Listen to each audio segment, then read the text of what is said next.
NBA 本季例行赛战绩领先全联盟的公鹿，今天在字母哥安特托昆博只打3节就拿下24分的带领下，首节就领先20分，最终121-86击败活塞，在首轮季后赛旗开得胜。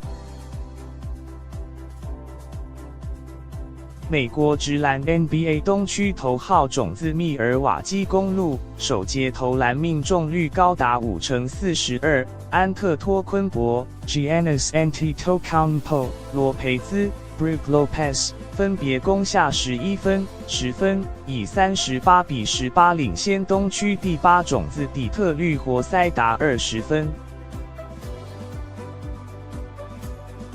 上半场公鹿在安特托昆博14分、10篮板的双十表现，和罗培兹同样攻下14分的联手带领，以70-43遥遥领先活塞。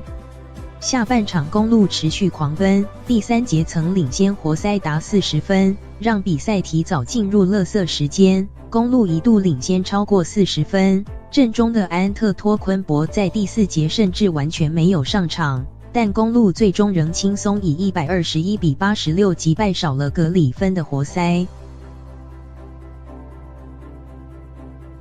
活塞本季例行赛平均可获24.5分、7.5篮板、5.4助攻的大将干篮哥格里芬 Blake Griffin 因膝伤错过今天的比赛。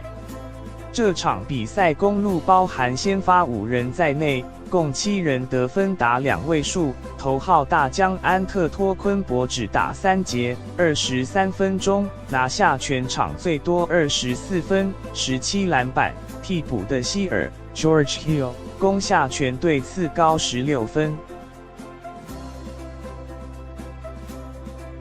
今天活塞全队3人得分达2位数，其中以替补的肯纳德 Luke Kennard 攻下21分最高，德拉蒙 Andre Drummond 则有12分、12篮板的双10成绩。